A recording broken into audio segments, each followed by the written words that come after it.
bebês gêmeos perto de mim, o estagiário tem que ajudar muito, né? Ele tem que fazer tudo que os professores, funcionários pedem.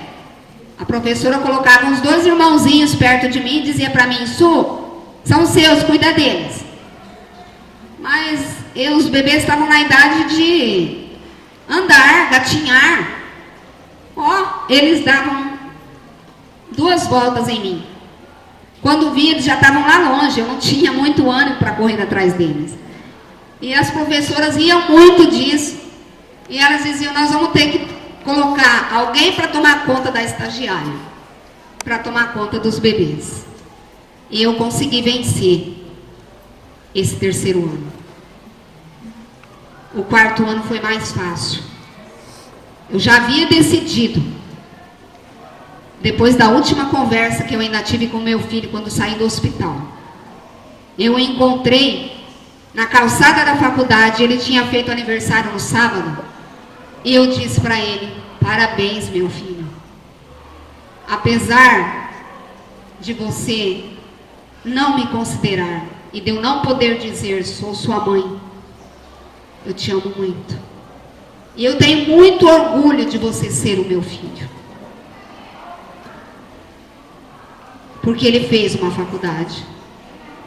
Ele trabalha desde os 14 anos. Ele é um menino muito inteligente. Ele é escritor como eu.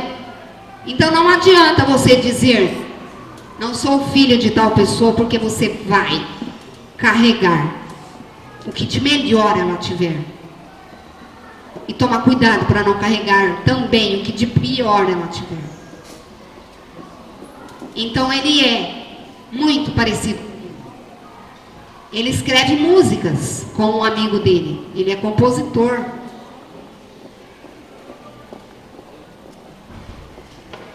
Mas como ser humano, ele ainda tem muito que crescer.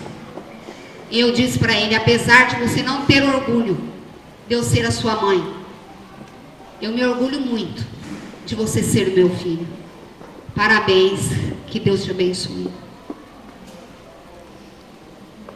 E ele me disse: não se faça de vítima. As pessoas estão me condenando na cidade, porque elas não sabem quem é você. Se elas te conhecessem, não teriam a mesma opinião.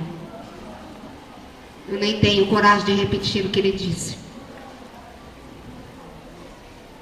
E eu virei a esquina e disse para mim: eu não vou morrer por causa desse menino. Ele é um só. E Deus me levantou para falar para muitas outras pessoas. Ele é um só, mas eu posso falar para o mundo inteiro. E eu fiz o meu 4º ano de faculdade muito bem. Eu passava por ele, ele me ignorava. Eu também o ignorava. Como quando a gente briga com o namorado. Só que aquela coisa, né? Você briga. Nossa, como eu pude gostar dessa pessoa. Mas quando passa por ela, o coração treme. As mãos tremem. Não é? O coração parece que vai sair pela boca.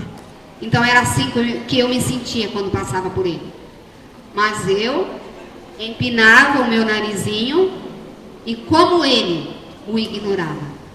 Só que quando eu passava por ele e virava as costas, eu dizia para mim: eu acho que eu não vou sobreviver a isso.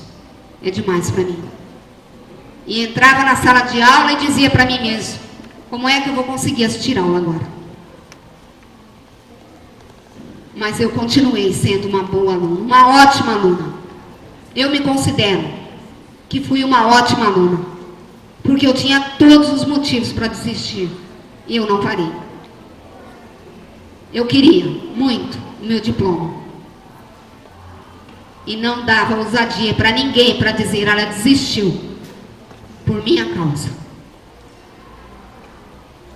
No 4º ano, no final do 4º ano, o meu filho começou a passar perto de mim na faculdade e dizer: oi mãe, tudo bem? E eu disse para mim: está acontecendo alguma coisa com esse moleque. Está mudando. E eu, oi, tudo bem você? Ele, há um tempo atrás, tinha me adicionado no Orkut, antigo, né? Orkut. E depois me excluiu. Olha só, excluir a mãe, eu acho isso um pecado. Depois, quando o Orkut sumiu, apareceu Facebook. Ele me adicionou no Facebook. Ah, eu fiquei feliz, né? Não é legal quando alguém que você gosta te adiciona? Nossa, pá, você aceita na hora. Aí eu aceitei. Eu aceitei e ele começou a responder as minhas mensagens. Ai, que legal. Eu disse, está acontecendo alguma coisa com esse moleque, eu tenho que saber o quê? Moleque, né? Ele tinha 19 anos, 1,85 m e eu 1,49 m, que nem a 1,5 m eu consegui chegar, né? E a gente foi se aproximando devagar, devagar, devagar. E na véspera do Natal ele me mandou uma mensagem: mãe, você vai estar em casa, em Garça, no Natal? Ai, eu nem sei como eu consegui responder aquilo. Eu disse sim, por quê? Eu posso te fazer uma visita. Depois de 5 anos de afastamento, nós ficamos 2 anos sem nos falar. E depois mais 3 anos falando pela internet. Eu nem conseguia responder. Eu gritei, eu ajoelhei, eu chorei, eu agradeci. E depois voltei para o micro e respondi: vou estar em Garça, sim. Pode vir, é só me avisar. Aí assim, claro, né, que mulher também não vai se dando ao luxo de aceitar, né, muito fácil. Eu disse, olha, eu vou estar em Garça, mas se você quiser me fazer uma visita, avise o horário, porque eu tenho compromisso, né? É claro que eu ficaria lá o dia todo sentado na sala esperando por ele. Mas eu tinha realmente um almoço marcado na casa de uma das minhas irmãs. Aí eu disse para ele, marca o horário comigo, que eu tenho compromisso, vou almoçar fora. E ele disse, mãe, 9 horas, tá bom? 9 horas da manhã. Ótimo. Eu tinha 2 sobrinhos em casa. E por eu ser muito frágil, psicológica e fisicamente, eles ficaram em frente à minha casa com o carro até ele chegar. E depois eles ficaram na esquina olhando de longe para ver como ele iria chegar. Se seria para o bem ou para o mal. Porque eles estariam ali para me proteger. Correu tudo bem, eu não consegui esperar descer do carro.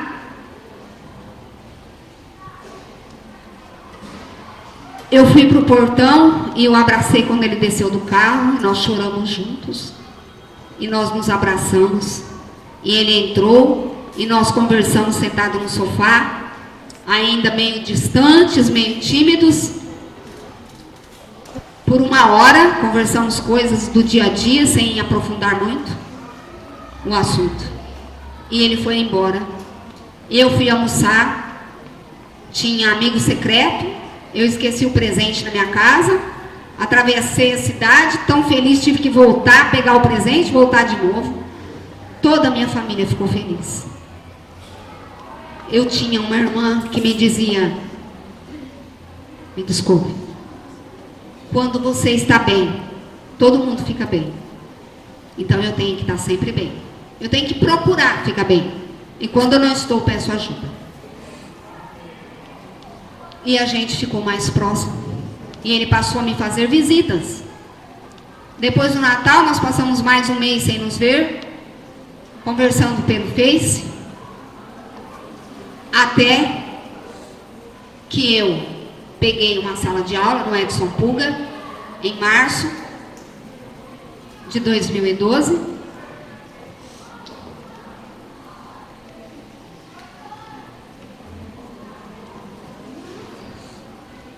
Eu sou econômica, até a água tem que ser muito pouco.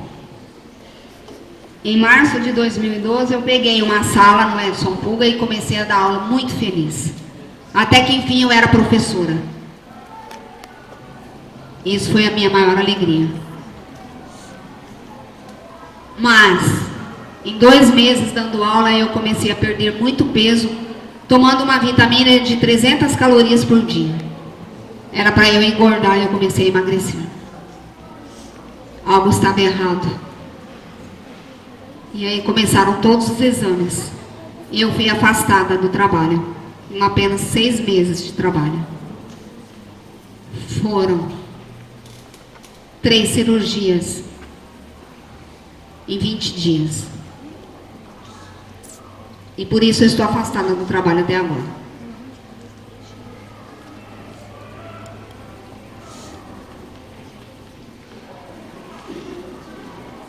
Uma coisa que eu queria falar com vocês é que quando a gente é alfabetizado, a gente aprende os signos das letras, não é? Eu aprendo qual é a letra A, a letra B, eu aprendo a juntar as letrinhas, eu aprendo a formar uma palavrinha, mas isso não quer dizer que eu aprendi a ler o mundo. Na faculdade, a primeira vez que o professor me disse isso, eu achei muito interessante, aprender a ler o mundo. Não é aprender a ler as palavras. Só aprende a ler o mundo quem lê muito, quem é muito bem informado. O que é ler o mundo? É conseguir entender uma reportagem na televisão, no jornal. É conseguir entender uma aula do professor. É decifrar um problema de matemática, de química, de física, porque quem não lê bem também não consegue entender o que o exercício está pedindo para fazer. Então é preciso ler o mundo. A minha mãe, como eu já disse, ela é analfabeta. E às vezes eu brinco com ela porque ela confunde muito as coisas que ela ouve na televisão, no rádio. Ela mistura muito as notícias. Por quê? Porque ela não teve oportunidade de estudar e aprender a ler o mundo. Então, não se sintam os melhores só porque vocês aprenderam a ler e escrever. Ainda tem muito que aprender. E vocês vão aprender através da leitura.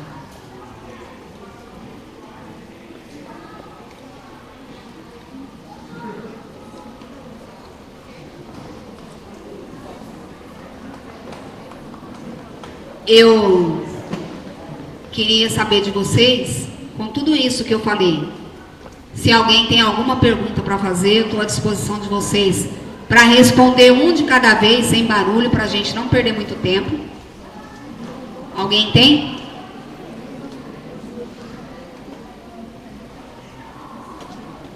Ninguém tem perguntas? Algum dos professores tem alguma pergunta?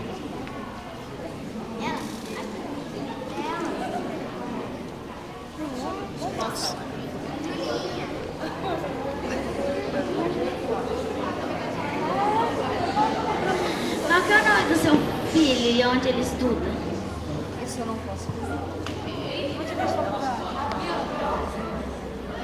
Gente, a nossa amiguinha aqui perguntou qual o nome do seu filho, onde ele estuda. Bom, ele não estuda mais, ele é formado. Mas o nome dele eu vou poder dizer, tá? Ele chama Luiz Guilherme. Olha que nome lindo. Mas ele já é um moço formado, ele se formou na faculdade.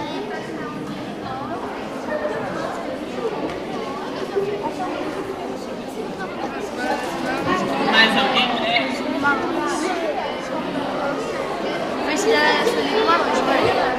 Pessoal, presta atenção um pouquinho.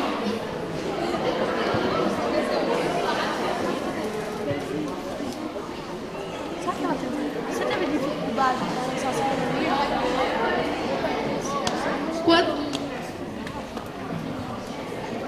Quantos anos você tem?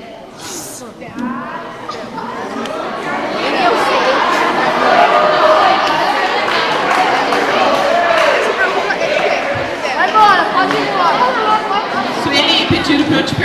também seu Facebook para o pessoal entrar.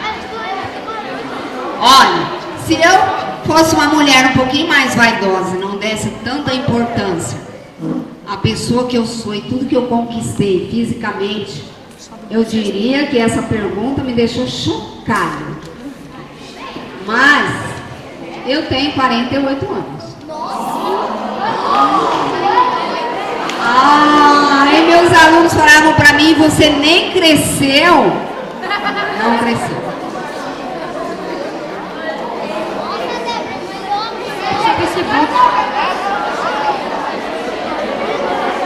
Pessoal, olha, estão me perguntando o Facebook. O Facebook é só vocês entrarem, Sueli Fernandes Guimarães. Só. Tem uma página lá, Sussu Arteira, porque eu compartilho todos os artesanatos e as aulas de artes que eu dou. Estão lá.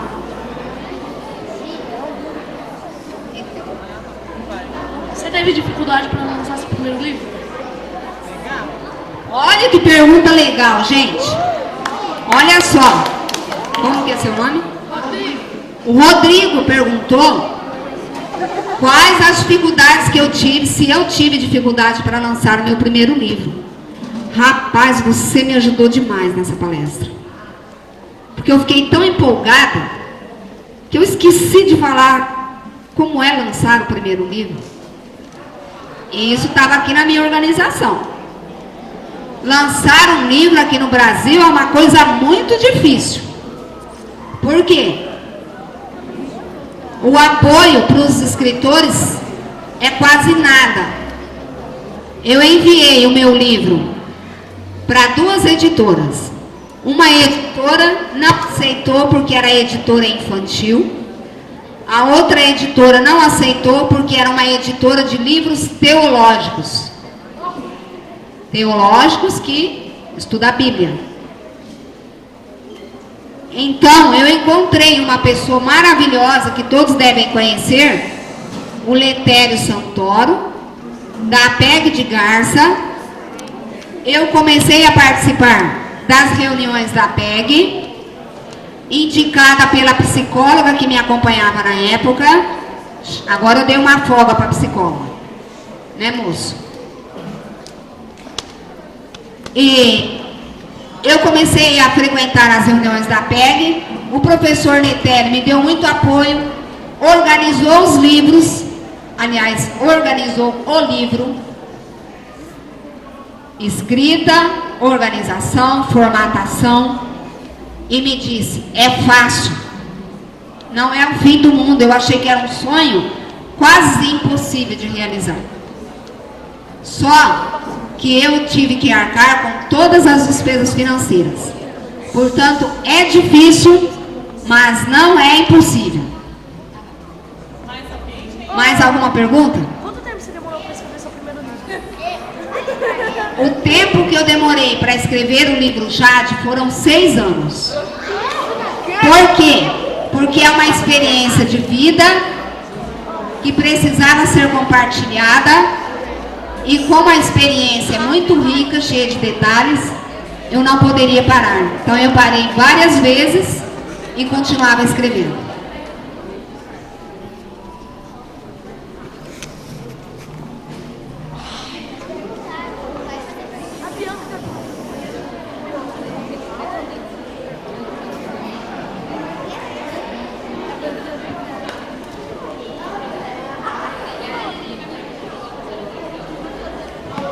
Ela está perguntando se Jade foi seu único livro, ou se você pretende publicar outros. Já estou na organização do próximo. Qual vai ser o título dele? Não tem.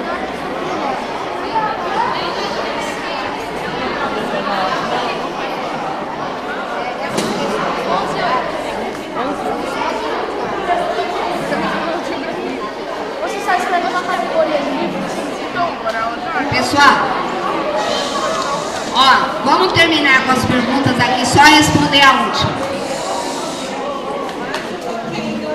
Só um minutinho. O nosso amigo Rodrigo tem feito perguntas muito muito boas. Eu só escrevo uma categoria de livros. Na verdade, a pergunta seria: qual é a sua linha de escrita? Como eu disse, eu escrevo poesias, crônicas. Eu escrevi até agora uma história infantil que está sendo organizada para montar um teatro. Escrevo frases de motivação. Essa é a minha linha de escrita.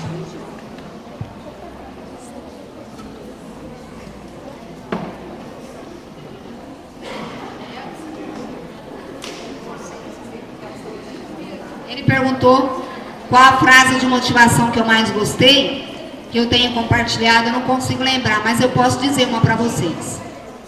Eu disse hoje de manhã no Facebook. Vamos encerrar aqui. Há 11 anos atrás, eu disse para uma das minhas irmãs que eu gostaria de colocar na parede do hospital, do meu quarto. Como eu leio muito a Bíblia, eu tenho muito conhecimento dessas questões. E eu disse que eu gostaria de colocar lá na parede do meu quarto: se diante das minhas aflições Deus não me socorrer e não me fizer andar, Ele me levará por sobre as ondas. E hoje eu posso dizer: se Deus não me permitir andar sobre as ondas, Ele me levará no colo até a outra margem. Essa foi a mensagem que eu deixei hoje. Portanto, eu jamais vou desistir. Em pé, sentada, deitada, eu vou pretender continuar.